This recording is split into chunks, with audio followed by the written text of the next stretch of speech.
নমস্কাৰ সকলোকে স্বাগতম জনালো কেএসকে এডুকেশ্যন চেনেলটোলৈ। আজি আমি এই ভিডিঅ'ত পৰিৱেশ বিজ্ঞানৰ কিছুমান অতি গুৰুত্বপূৰ্ণ এমসিকিউ আলোচনা কৰিম। আপোনালোকে যদি আমাৰ এই চেনেলটো প্ৰথমবাৰৰ বাবে চাই আছে তেতিয়াহ'লে সাবস্ক্ৰাইব কৰি ল'ব আৰু অনাগত দিনবোৰত আহিবলগীয়া নতুন ভিডিঅ'ৰ নটিফিকেশ্যন পাবলৈ বেল আইকনটো প্ৰেছ কৰি দিব। আপোনালোকে চাই আছে কেএসকে এডুকেশ্যন। আমাৰ আজিৰ ভিডিঅ'ৰ 1 নম্বৰ প্ৰশ্নটো হৈছে তলৰ কোনবোৰ ৰবি শস্য? চাৰিটা অপচন দিয়া আছে, চাৰিটাটো প্ৰতিটোতে আমাৰ দুটাকৈ দিয়া আছে।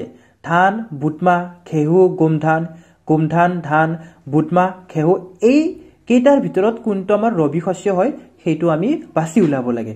এতিয়া ৰবি শস্য হওক বা খাৰিফ শস্য হওক কোনবিলাক হয় মই এইফালে লিখি দিছো। আমাৰ ৰবি শস্যবিলাক হৈছে যিবিলাক নেকি আমাৰ কমন, ঠিক আছে? তো সেইবিলাক হৈছে বাৰ্লি, গ্ৰাম, মাষ্টাৰ্ড, হুইট, বজ্ৰ এইবিলাক হৈছে আমাৰ কি হয় ৰবি শস্য।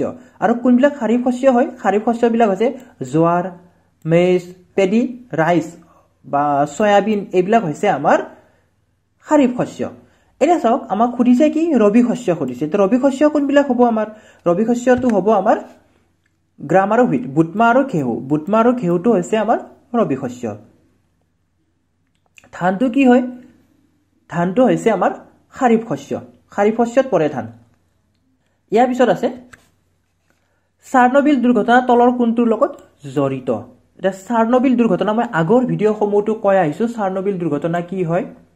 এক প্ৰকাৰ কি হয় এইটো? কিহৰ কাৰণে হৈছে? নিউক্লিয় দুৰ্ঘটনা হয়, ঠিক আছে? নিউক্লিয় দুৰ্ঘটনা হয় চাৰ্নবিল দুৰ্ঘটনাটো, ঠিক আছে? এইটো মই আগৰ ভিডিঅ' বিলাকতো আলোচনা কৰিছো। গতিকে যিসকলে আমাৰ আগৰ ভিডিঅ'সমূহ চাইছে তেওঁলোকে নিশ্চয় এইটো ধৰিব পাৰিছে। ইয়াৰ পিছত আছে নথিভুক্ত হোৱা বিশ্বৰ প্ৰজাতিবোৰৰ ভিতৰত ভাৰতত কিমান শতাংশ আছে?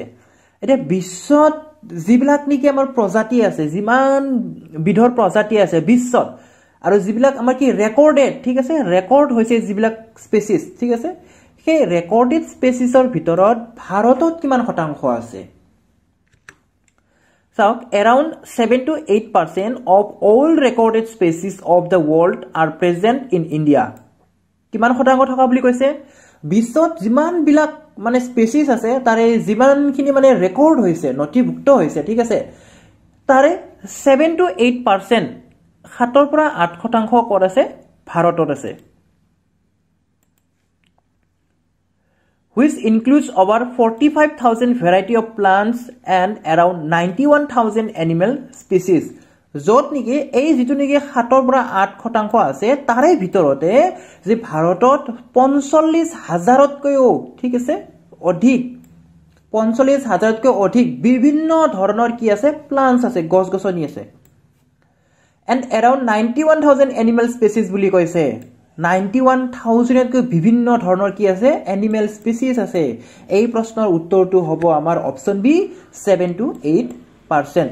ইয়াৰ পিছত আছে বায়ুমণ্ডলৰ কোনটো তৰপে পোহৰৰ অতি বেঙুনীয়া ৰশ্মি পৃথিৱীলৈ অহাত বাধা দিয়ে?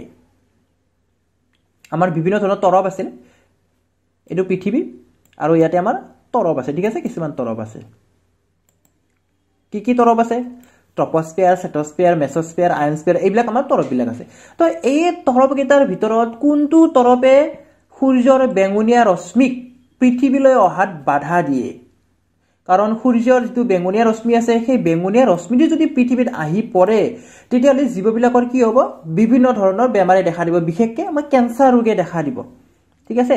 তো এই বেঙুনীয়া ৰশ্মি কোনে বাধা দিয়ে? কোনটো তৰপে বাধা দিয়ে? ষ্ট্ৰেটোস্ফিয়াৰ তৰপে বাধা দিয়ে, ষ্ট্ৰেটোস্ফিয়াৰ তৰপে। ইয়াৰ পিছত আছে ভাৰতৰ আটাইতকৈ বিশাল ৰাষ্ট্ৰীয় উদ্যান ক'ত আছে? বিশাল বা ডাঙৰ, ঠিক আছে? আটাইতকৈ ডাঙৰ ৰাষ্ট্ৰীয় উদ্যান ক'ত অৱস্থিত হয়? আমাৰ চাৰিটা আছে, জম্মু এণ্ড কাশ্মীৰ, আন্দামান এণ্ড নিকোবৰ, উত্তৰাখণ্ড, মধ্যপ্ৰদেশ। এই চাৰিটাৰ ভিতৰত কোনটো উত্তৰ হ'ব সেইটো আমি বাছি উলিয়াব লাগে। The largest national park of India, ভাৰতৰ আটাইতকৈ বিশাল বা আটাইতকৈ ডাঙৰ ৰাষ্ট্ৰীয় উদ্যান ইজ লোকেটেড ইন লে। লে ক'ত আছে? Jammu and Kashmir, known as Hemis National Park. ভাৰতৰ যিটো আটাইতকৈ ডাঙৰ বা আটাইতকৈ বিশাল ৰাষ্ট্ৰীয় উদ্যান আছে সেই ৰাষ্ট্ৰীয় উদ্যানখন হৈছে হেমিছ নেশ্যনেল পাৰ্ক। কি বুলি কৈছো? হেমিছ নেশ্যনেল পাৰ্ক ক'ত অৱস্থিত হয়? লে। অৰ্থাৎ জম্মু এণ্ড কাশ্মীৰত অৱস্থিত ঠিক আছে কেতিয়াবা জম্মু এণ্ড কাশ্মীৰ থাকিব পাৰে কেতিয়াবা লে শব্দটো এটো থাকিব পাৰে গতিকে আমাৰ উত্তৰ কোনটো হ'ব উত্তৰটো হৈছে আমাৰ অপচন এ লে জম্মু এণ্ড কাশ্মীৰ ইয়াতে মনত ৰাখিব ভাৰতৰ আটাইতকৈ ডাঙৰ ৰাষ্ট্ৰীয় উদ্যান কোনখন হয় হেমিছ নেশ্যনেল পাৰ্ক হয় ক'ত অৱস্থিত হয় জম্মু এণ্ড কাশ্মীৰত অৱস্থিত হয় ইয়াৰ পিছত আছে ভূতাপীয় শক্তি হৈছে হুইচ টাইপ অফ জিঅ'থাৰ্মেল এনাৰ্জি অৰ্থাৎ ইয়াতে জিঅ'থাৰ্মেল এনাৰ্জি ভূতাপীয় শক্তি কেনে ধৰণৰ শক্তি সেইটো আমি বাছি ল'ব লাগে এনে দিছে চাওক অপৰম্পৰাগত নৱীকৰণযোগ্য পৰম্পৰাগত অনৱীকৰণযোগ্য তো ইয়াৰ ভিতৰত আমি বাছি ল'ব লাগে অপৰম্পৰাগত হয় নে পৰম্পৰাগত হয় এটা পৰম্পৰাগত হওক বা অপৰম্পৰাগত হওক যিবিলাক পৰম্পৰাগত হয় সেই পৰম্পৰাগতবোৰ কোনবোৰ হয় যিবিলাক কি আমাৰ আগৰ যুগৰ পৰা আমি ব্যৱহাৰ কৰি আহিছো ঠিক আছে শক্তিৰ উৎস হিচাপে ব্যৱহাৰ কৰি আছে যেনেকৈ আমাৰ খৰি জ্বলোৱা ঠিক আছে খৰি জ্বলোৱা এই খৰি জ্বলোৱাবিলাক আমাৰ আগৰ দিনৰ পৰা চলি আহি আছে তো এইটো হৈছে এটা পৰম্পৰাগত ভূতাপীয় শক্তিটো আমাৰতো আগৰ দিনৰ পৰা ব্যৱহাৰ কৰি অহা হোৱা নাই তো এইটো আমাৰ পৰম্পৰাগত নহব গতিকে অপচন বি আৰু অপচন সি টো আমাৰ কেনসেল যাব গতিকে থাকিল কি অপৰম্পৰাগত নৱীকৰণযোগ্য নে অপৰম্পৰাগত অনৱীকৰণযোগ্য তো ইয়াতে আমি অপৰম্পৰাগত এইটো আমি বুজিলো এতিয়া বুজিম আমি নৱীকৰণযোগ্যটো তো নৱীকৰণযোগ্য আৰু অনৱীকৰণযোগ্য কি হয় তো নৱীকৰণযোগ্য সেইবিলাক হৈছে যিবিলাক নেকি আমি ব্যৱহাৰ কৰি থাকিলেও শেষ নহয় এই তাৰ উৎপাদনটো চলি থাকে ঠিক আছে ব্যৱহাৰ কৰি থাকিলেও কি নহয় শেষ নহয় কিন্তু অনৱীকৰণযোগ্যটো কি হয় ব্যৱহাৰ কৰি থাকিলে ই কিন্তু কি হ'ব এটা সময়ত শেষ হৈ যাব যেনেকৈ আমি কয়লা ব্যৱহাৰ কৰি আছো পেট্ৰল ব্যৱহাৰ কৰি আছো পৃথিৱীৰ যেটো ভূগৰ্ভৰ পৰা আমি খান্দি আনি কিনে ব্যৱহাৰ কৰি আছো তো এইবিলাক এটা নহয় এটা সময়ত শেষ হৈ যোৱাৰ সম্ভাৱনা থাকে তো সেইবিলাক হৈছে আমাৰ নন ৰিনিউৱেবল অনৱীকৰণযোগ্য ঠিক আছে তো ভূতাপীয় শক্তি এটো আমি জানিম যে ভূতাপীয় শক্তি কি হয় এইটো হৈছে আমাৰ পৃথিৱী ঠিক আছে তো এই পৃথিৱীৰ ভূতাত্ত্বিক পৰিৱৰ্তন ঠিক আছে পৃথিৱীৰ ভূতাত্ত্বিক পৰিৱৰ্তনৰ ফলত এই যেটো ভূগৰ্ভত থকা কিছুমান কি আছে শিল আছে ঠিক আছে এই শিলবোৰ ভূগৰ্ভত থকা শিলবোৰ কি হয় ঠেলা খায় ঠিক আছে ঠেলা খাই কি হয় ওপৰত উঠি আহি কেনে হটস্পট ঠিক আছে যিবিলাক নেকি আমাৰ উষ্ম অঞ্চল ঠিক আছে হটস্পট এই হটস্পট বিলাকত কি হয় জমা হয় এই শিলবিলাক হটস্পটত কি হয় জমা হয় যেতিয়া এই ভূগৰ্ভৰ পানীবিলাক ঠিক আছে পানীবিলাক এই হটস্পটৰ সংস্পৰ্শত যেতিয়া আহিব এই উষ্ম অঞ্চলৰ সংস্পৰ্শত যেতিয়া আহিব ই ভাৱ হৈ কেনে কি হয় ভাৱ হৈ কেনে ওপৰত আহিবলৈ বাট বিচাৰে মানে ভিতৰৰ পৰা ওপৰলৈকে বাহিৰলৈকে আহিবৰ কাৰণে ই বাট বিচাৰে আৰু যিটো বাটেৰে ই ওলাই আহিব ঠিক আছে পথ বিচাৰিব বাট বিচাৰিব ওলাই আহিবৰ কাৰণে যিটো বাটেৰে ই ওলাই আহিব তাক কোৱা হয় হট স্প্ৰিং কি বুলি কোৱা হয় হট স্প্ৰিং বুলি কোৱা হয় হট স্প্ৰিং গৰম পানীৰ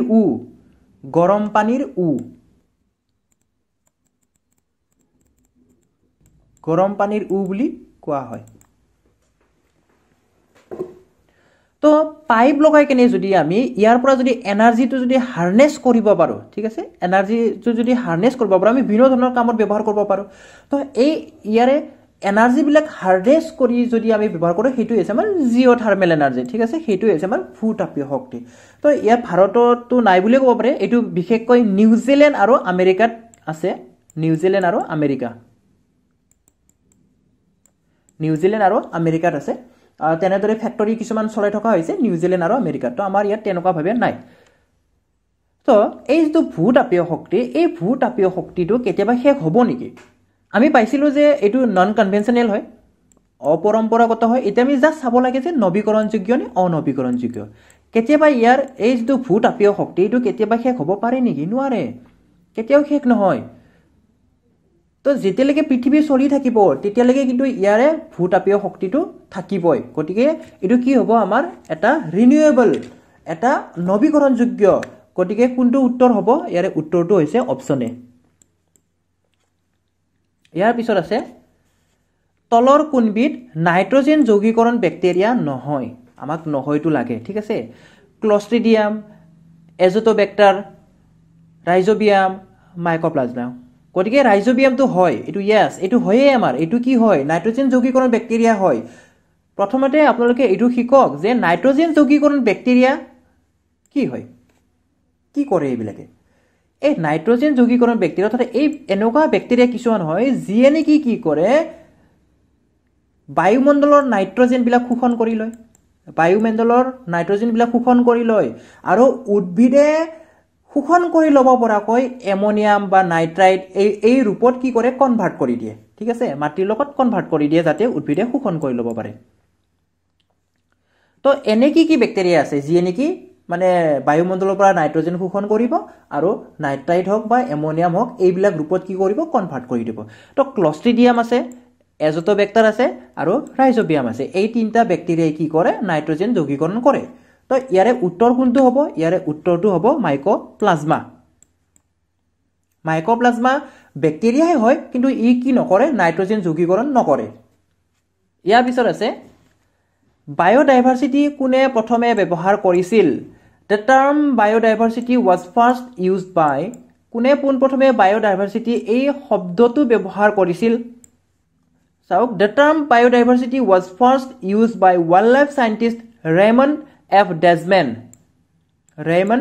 Desman in the year 1968 in his book A Different Kind of Country wildlife scientist Raymond F. Desman নামৰ এই wildlife scientist জনে তেখেতৰ কিতাপ A Different Kind of Country এই কিতাপখনত পোন প্ৰথমে কি কৰিছিল বায়োডাইভাৰ্সিটি শব্দটো ব্যৱহাৰ কৰিছিল কিমান চনত চনটো চাব 1968 চনত গতিকে উত্তৰটো কোনটো হ'ব উত্তৰটো হৈছে অপচন বি ৰেইমণ্ড এফ ডেজমেণ্ড কিতাপত ব্যৱহাৰ কৰিছে প্ৰথমে এই বায়োডাইভাৰ্সিটি এই শব্দটো প্ৰথমে এ ডিফাৰেন্ট কাইন্ড অফ কান্ট্ৰি এই কিতাপখনত এই পুথিখনত দেখা দিছিল ঠিক আছে এই পুথিখনতে ব্যৱহাৰ হৈছিল পোন প্ৰথমে ইয়াৰ পিছত আছে তলৰ কোনবিধ বায়ু প্ৰদূষক নহয় আমাক নহয়টো লাগে মন কৰিব বায়ু প্ৰদূষক নহয় যিয়ে নেকি আমাৰ বায়ু প্ৰদূষণ নকৰে অটোমোবাইলস যিবিলাক নেকি গাড়ী এইবিলাক গাড়ী মটৰ বিলাক আমি যে ব্যৱহাৰ কৰো এইবিলাকে আমাৰ কি হয় বায়ু প্ৰদূষণ কৰে ইয়েস কৰে ইন্ডাষ্ট্ৰি বিলাকে আমাৰ বায়ু প্ৰদূষণ নকৰে নেকি কৰে বহুত কৰে ডাস্ট পাৰ্টিকলস ধূলিকণা বিলাকো কৰে আমাৰ ঠিক আছে কিন্তু নকৰে কোনে সলিড ওয়েস্টটো কি নকৰে বায়ু প্ৰদূষণ নকৰে এইবিলাকে কি কৰে সলিড ওয়েস্ট বিলাকে আমাৰ মাটি প্ৰদূষণ কৰে ঠিক আছে সলিড ওয়েস্ট এইবিলাক কি হয় মাটি প্ৰদূষক হয় বায়ু প্ৰদূষক নহয় ঠিক আছে ইয়াৰ পিছত আছে তলৰ কোনটোত বেছি সংখ্যক ৰাষ্ট্ৰীয় উদ্যান আছে উত্তৰাখণ্ড মধ্যপ্ৰদেশ আন্দামান এণ্ড নিকোবৰ মহাৰাষ্ট্ৰ এই কেইটাৰ ভিতৰত কোনখনত আটাইতকৈ বেছি সংখ্যক ৰাষ্ট্ৰীয় উদ্যান আছে সেইটো আমি উলাব লাগে তো কোনোবা এখনত কি আছে 10খন আছে কোনোবা এখনত 9খন আছে কোনোবা এখনত 6খন আছে এনেকুৱা ধৰণৰ আমাৰ ৰাষ্ট্ৰীয় উদ্যান বিলাক আছে বিভিন্ন ধৰণৰ এটা চাও উত্তৰাখণ্ডত কি আছে উত্তৰাখণ্ডত 6খন ৰাষ্ট্ৰীয় উদ্যান আছে মধ্যপ্ৰদেশত 10খন আছে আটাইতকৈ বেছি আছে মধ্যপ্ৰদেশৰ পিছতে আহে আন্দামান এণ্ড নিকোবৰ মধ্যপ্ৰদেশৰ পিছতে আহে আন্দামান এণ্ড নিকোবৰ তো 1 নম্বৰত থাকিব মধ্যপ্ৰদেশ 2 নম্বৰত থাকিব আন্দামান এণ্ড নিকোবৰ বাকি মহাৰাষ্ট্ৰ উত্তৰাখণ্ড এইবিলাকত 6খন আছে আমাৰ অসমতো এতিয়া বৰ্তমান 6খন হলগৈ ঠিক আছে 6খন হলগৈ এতিয়া ৰাষ্ট্ৰীয় উদ্যান দিহিং পাটকাইক যেহেতু অন্তৰ্ভুক্ত কৰিলে গতিকে 6খন হ'ব গতিকে উত্তৰটো কোনটো হলে এই প্ৰশ্নৰ উত্তৰটো হৈছে অপচন বি মধ্যপ্ৰদেশত কেইখন আছে 10খন আছে কিন্তু এই যেটো উত্তৰাখণ্ড আছে এই উত্তৰাখণ্ডত কিন্তু প্ৰথম ৰাষ্ট্ৰীয় উদ্যান আছে ভাৰতৰ প্ৰথম ৰাষ্ট্ৰীয় উদ্যানখন এই উত্তৰাখণ্ডত আছে কি হয় ভাৰতৰ প্ৰথম ৰাষ্ট্ৰীয় উদ্যান জিম কৰবেট নেশনেল পাৰ্ক ঠিক আছে জিম কৰবেট নেশনেল পাৰ্ক কি হয় ভাৰতৰ প্ৰথম ৰাষ্ট্ৰীয় উদ্যান হয় আৰু ই ক'ত আছে উত্তৰাখণ্ডত আছে ইয়াৰ পিছত আছে ভাৰতৰ আটাইতকৈ সৰু ৰাষ্ট্ৰীয় উদ্যান ক'ত অৱস্থিত আটাইতকৈ সৰু ৰাষ্ট্ৰীয় উদ্যান লাগে আমাক ই ক'ত অৱস্থিত হয় ই আন্দামান এণ্ড নিকোবৰ আইল্যাণ্ডত অৱস্থিত হয় অপচন সি হৈছে ইয়াৰে শুদ্ধ উত্তৰ আৰু কি হয় চাও the smallest national park in India smallest national park শব্দটো ৰৈ গৈছে in India is in south button ঠিক আছে South Button Island in Andaman Nicobar islands which is 0.03 square kilometre বহুত সৰু হয় 0.03 স্কয়াৰ কিলোমিটাৰ হয় বৰ্গ কিলোমিটাৰ হয় ঠিক আছে বহুত সৰু হয়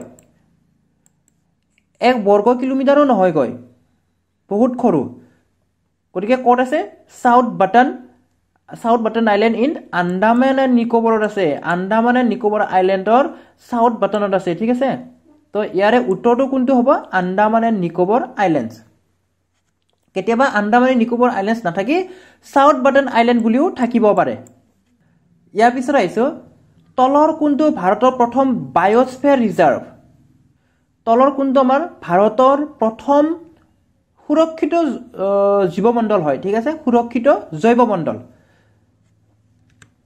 ভাৰতৰ প্ৰথম বায়োস্ফিয়াৰ ৰিজাৰ্ভৰ কথা কৈছে সংৰক্ষিত জৈৱমণ্ডলৰ কথা কৈছে Nilgiri biosphere reserve is the India's first biosphere reserve established in 1986 at the border of Tamil Nadu, Karnataka and Kerala.